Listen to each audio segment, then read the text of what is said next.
अंदर की तरफ मूवमेंट जाएगा तो वो जाएगा डिफ्यूजन। ठीक है, ओके, हाँ पड़ जाएगा। अच्छा, इसके लिए पानी एब्जॉर्ब करने के लिए एक स्पेशल चीज होती है प्लांट के अंदर, क्या नाम है उसका? जाइलम। ये मस्कुलर बंडल होता है एक तरीके से, ये आपके प्लांट में पाइप से ठीक है, इसका काम होगा, जाइलम का काम होता है पानी पहुंचाना। और ट्रांसलोकेशन वर्ड आता है ये, फूड को एक जगह से दूसरी जगह ट्रांसफर करना ऊपर से नीचे की तरफ, और कहते हैं ट्रांसलोकेशन। फ्लोएम उसमें काम करता है। दोनों के दोनों मस्कुलर बंडल के पार्ट है। प्लांट सेल में मस्कुलर बंडल होता है, उसके ये पार्ट होते हैं फ्लोएम और जाइलम। ठीक है, तो फिलहाल हमारा एक पार्ट जाइलम का काम होता है पानी को ऊपर की तरफ ले जाना। ठीक है, ओके, थोड़ा सा डायग्राम आप देख लेना। कुछ नहीं है, सॉइल का पार्टिकल बाहर दिखा रखे, ये लंबी लंबी दो लेयर्स दिखा रखी है, और ये आपके पास एपिडर्मिस से बाहर की लेयर हो गई, ये आपके पास स्टेम हो गया, तो अंदर की तरफ ठीक है बराबर की नोट प्रोसेस नहीं दिखा रखा है, उन्होंने बता रखा है कि कैसे कैसे आपको सेल यूज करना है इसमें। ठीक है, अच्छा अब आ जाता है एक्सपेरिमेंट नंबर 1। आपको कैसे पता लगेगा कि पानी रूट जो है पानी को एब्जॉर्ब करती है, कैसे पता लगेगा पवन? तेरे हिसाब से जब तक मैं डायग्राम बना तो तू ही मुझे बता दे। मैं तो पवन है तो बता दे कैसे होगा एक्सपेरिमेंट, सब देख लेना, ये जितने इसमें ना पीछे दिखाएगा आपको। आपके पास एक बीकर बनाया गया है, ठीक है, एक और बीकर बना देते हैं, एक और बीकर बना देते हैं, तीन बीकर हो गए। अच्छा, इस वाले में हमने ये लगाया प्लांट, एक बत्ती वाला, ठीक है, इसमें हमने खाली डाल रखा है पानी, ये तो वाटर हो गया, और ये ऑयल, ऊपर से तेल, इसमें ऑयल डाला है, इसमें बता रहे ना कि वो प्लांट एब्जॉर्ब करते हैं, तो ये पढ़ा दे, मैं बैठ जाती हूँ अपने वही तो। और एक और हमें पत्ती लगा के इस वाले में भी लगा है,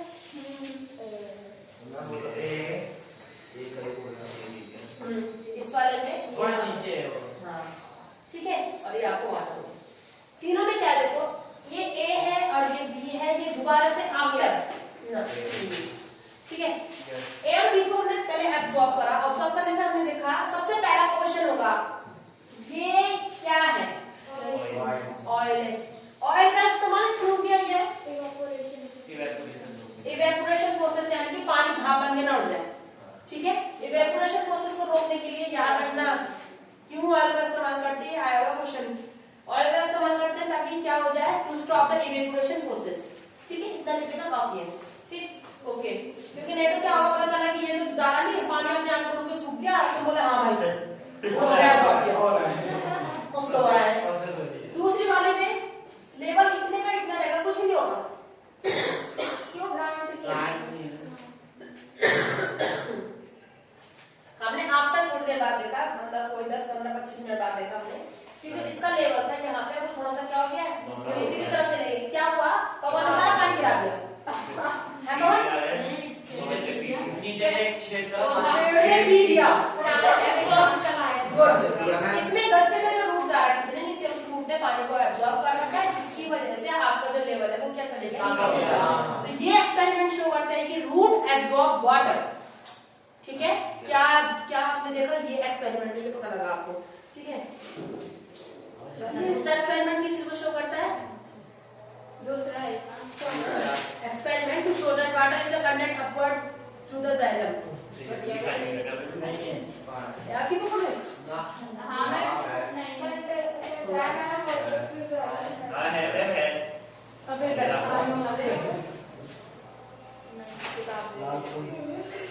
इसमें दे रखा है, अच्छा ये सीटी क्यों है, ये बात लाल निकल गया, अच्छा जो डाल के कोई ऊपर पहुंचता है। अच्छा इसमें क्या कर सकते हैं इन्होंने, देखो इसका नेट अपवर्ड, आपको ये पता लगाना है क्योंकि ये तो किसमें होगा, ट्रांसफर सेक्शन के थ्रू आपको पता लगेगा। इन्होंने क्या करा, आप देखो बीकर में कैसे पानी ले रखा है, इसमें रेड कलर का पानी ले रखा है, ठीक है। अब रूट एब्जॉर्ब कर रही है, तो क्योंकि हमारे पास सेल इस तरीके से स्ट्रक्चर है, तो इस तरीके से बना होगा ना जाइलम, ऐसे, ठीक है, ये जाइलम का स्ट्रक्चर है। तो आप देखोगे कि जो आपने पानी एब्जॉर्ब कर रखा है रेड कलर का पानी, तो ये भी किस कलर के हो रखे होंगे, रेड कलर के हो रखे। यहाँ पे ये शो किया जा रहा है कि जाइलम पानी को कंडक्ट करता है, उस जाइलम फ्लोएम पार्ट में कोई फर्क नहीं पड़ा होगा, फ्लोएम जैसा था वैसे का वैसे रहा होगा, ठीक है। ये दूसरा एक्सपेरिमेंट में, तो बस इतने लर्न करना आपने इसमें, ठीक है। ये जो बना रखी है ये तो फर्स्ट सेल है, उसको वास्कुलर बंडल बोलते हैं, और उसके अंदर ये वाला हिस्सा जो है ऐसे बना रखा है, ये जाइलम, जाइलम, ठीक है। जाइलम आपका रेड कलर में शो होगा, ठीक, फ्लोएम होगा। ओके, एक्सपेरिमेंट नंबर थर्ड में देखो क्या दिखा रखा है इन्होंने, ए और बी दिखा रखा है। देखो ए में उन्होंने बीच में से क्या करी, कटिंग कर रखी है, यानी जाइलम को हटाया हुआ है, और बी बाद में थोड़ा मोटा हो गया, ठीक है। तो पानी ऊपर की तरफ गया ही नहीं, क्योंकि जाइलम तो था ही नहीं, जाइलम था नहीं तो आपके क्या हो गया, वापस से फूल गया, ठीक है। और प्लांट आपका जो है क्या होगा, देखो ऊपर पानी पहुंचा ही नहीं है, क्योंकि जाइलम को आपने बीच में से कट करके अलग कर दिया था, तो पत्तियां क्या हो गई है, मुरझा गई, ठीक है। फोर्थ वाला एक्सपेरिमेंट में देखो यहाँ पे, to show that a fruit from, इस वाले में से उन्होंने क्या हटा रखा है, फ्लोएम हटाया हुआ है। तो आप देखोगे अगर इस तरीके से कटिंग कर रखी है ये बीच वाला हिस्सा ना, तो देखो ये वाला हिस्सा ना इस तरीके से फूल जाएगा, यहाँ पर से मोटा हो जाएगा, क्यों, क्योंकि ऊपर से नीचे की तरफ है मूवमेंट खाने का, और पानी का मूवमेंट नीचे से किसकी तरफ था, ऊपर की तरफ था, इसलिए पत्ती ऊपर की सूख गई थी, ठीक है। वो ऐसे ऐसे फूल गया ऐसे ऐसे करके, उस वाले में, पहले वाले एक्सपेरिमेंट में। इस वाले एक्सपेरिमेंट में ये बताया जा रहा है कि खाना ऊपर से नीचे की तरफ डायरेक्शन में आता है, इधर देखो ये वाला हिस्सा खुला हुआ दिखाई दे रहा होगा आपको, देखो यहाँ पे देखिए ब्राउन कलर का बी वाला थोड़ा सा नीचे स्वेलो रखा है ना, इसका मतलब खाना ऊपर से नीचे की डायरेक्शन में आ रहा था, क्योंकि आप फ्लोएम को हटा चुके हो कटिंग करके, तो क्या हो रहा है, खाना नीचे की तरफ, हाँ वहीं पे रुक गया, ग्लूकोज नीचे की तरफ ट्रांसफर नहीं हुआ है, ठीक है। ओके, नेक्स्ट क्लास खत्म करते हैं, forces contribution to ascent of sap. Ascent of sap का मतलब होता है ऊपर की तरफ पानी का जो चढ़ना है, मूवमेंट है, उसके बारे में बात हो रही है, ठीक है। सबसे पहला है पानी को ऊपर ले जाने के लिए कौन होता है भाई, रूट प्रेशर। अगर रूट में प्रेशर क्रिएट नहीं होगा तो वो सबसे पहले तो सॉइल से पानी को एब्जॉर्ब नहीं करेगा। दूसरा कहता है कैपिलरीज। कैपिलरीज बहुत बारीक बारीक, हमारी कैपिलरीज होती है ना, बहुत बारीक बारीक क्या है, नहीं तो मार्जिन हुआ, ये आपकी क्या तरह दे रखा है, कैपिलरीज हमारे पास मतलब बहुत बारीक बारीक क्या होंगी, नशा तो बोलेंगे गलत हो जाएगा, क्या बोलेंगे इनको, नैरो जाइलम वेसल्स ही है, वेसल्स है। तो ये करती है बहुत इतनी ज्यादा बारीक होती है, to a lower level to rise fill up a vacuum या vacuum created by loss of water due transmission. इनका काम होता है ट्रांसमिशन के टाइम पे ये करती है, हवा क्रिएट करती है। अब मैं क्या समझा, मैंने आपको एक एक्सपेरिमेंट के लिए बताया था ना कि मैं पाइप स्ट्रॉ है ना, फ्रूटी का स्ट्रॉ,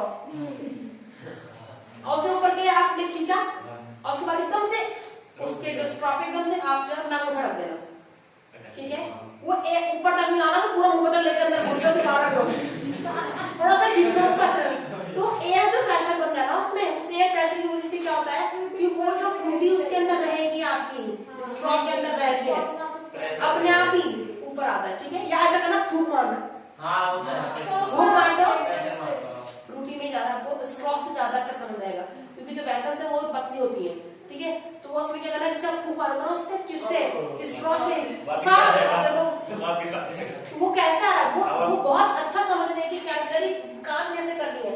बारीक बारीक कैपिलरी वेसल्स से एयर प्रेशर क्रिएट होता है, जिसकी वजह से नीचे से पानी को क्या करती है, विड्रॉ करके ऊपर की तरफ लेकर आए, ठीक है।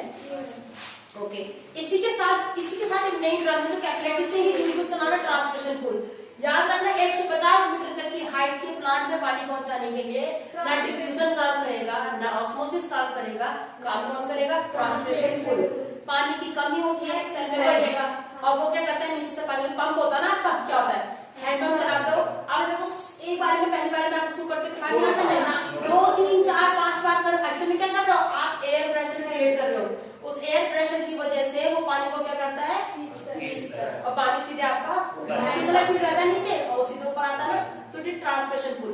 यार में बड़े बड़े प्लांटों में पानी को ऊपर तक पहुंचाने का काम कौन करते हैं, ट्रांसमिशन पुल होता है। उसके बाद है एडहेशन, ठीक है, कोहेशन, इसको कोहेशन कहते हैं, कोहेशन वर्ड समझ लेना जरा क्या होता है। हाँ, एक और बात बहुत इंपॉर्टेंट है इसकी, ये रहा वाटर मॉलिक्यूल कोहेशन प्रॉपर्टी को शो करता है, मींस वो तुरंत अपने साथ दूसरे वाटर मॉलिक्यूल को अपने साथ चिपकाता है, मतलब पानी की एक बूंद दूसरी बूंद को, दूसरी बूंद तीसरी बूंद को, उस प्रॉपर्टी को हम कहते हैं वाटर मॉलिक्यूल के साथ अटैच होता चला जाएगा, वो एक लंबी चेन ट्रांसफर कर देंगे। जैसे टंकी में से कभी आपको टंकी खाली करने के लिए मम्मी ने बोला होगा ये टंकी खाली करनी, साफ करनी, आपको पानी निकालो, पाइप से खींचने से उल्टा करके नहीं करेगा ना, निकलना है तो टंकी कैसे घुस गया होगा, बकेट से पानी खाते होगा। हाँ, लेकिन कुछ ऐसे एक्सपेरिमेंट भी होते हैं जो बेचारे कभी इग्नोरेंट साइंस पढ़े वो भी कर लेते हैं। बोलो बारिश से पाइप डालते हैं, पेट्रोल निकालने में तो नहीं करा वो तो पेट्रोल निकालने में टंकी के अंदर घुसा हुआ पेट्रोल में यूं खींचा ऐसे और अचानक से उसमें वो हो गया, मतलब प्रेशर आ गया और डाल के गाड़ी में उसमें ऐसे करते हैं ना, मतलब हम लोग पाइप डालते हैं उसके अंदर, फिर जोर से खींचते हैं, प्रेशर क्रिएट करते हैं, फिर एकदम से आता है। वो एक बार तुमने किया ना, लेकिन क्या होगा वो प्रोसेस कंटिन्यूअस तब तक चलती रहती है जब तक उसके अंदर पानी बराबर हो जाए ऐसा।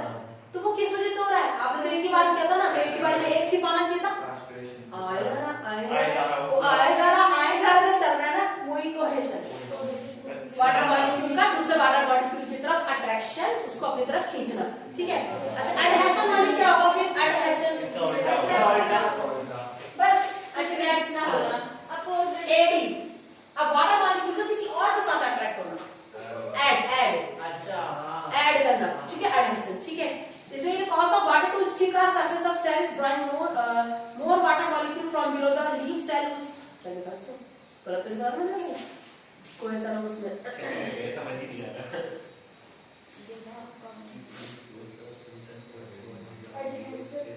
ये भी वही है, ये भी तो वही है, वही है वैसी लेकिन कुछ तो डिफरेंस होगा। ओके, ये सरफेस से दे रखा है ना, मगर यहाँ पे जो मैंने सिर्फ ऐसे दे रखा है, कोई सा मुझसे पता लिखा है कि वाटर मॉलिक्यूल आपका एक दूसरे से चिपका है, लेकिन सरफेस ऊपर की तरफ जो कहता है वाटर मॉलिक्यूल आपका सरफेस से होके जा रहा है, किसी सरफेस से होके जा रहा है, ऐड होके जा रहा है किसी चीज के साथ, उसको कहा जा रहा है एडहेशन प्रॉपर्टी, ठीक है। तो यहाँ पे आपका चैप्टर कोहेशन माने इन दोनों का आपस में चिपकना, जैसे इन दोनों का इससे चिपक कर चलना एडहेशन, पाइप के साथ चिपक के चलना, समझना, सरफेस के साथ लग के चलने को एडहेशन कहा जाता है। और आपस में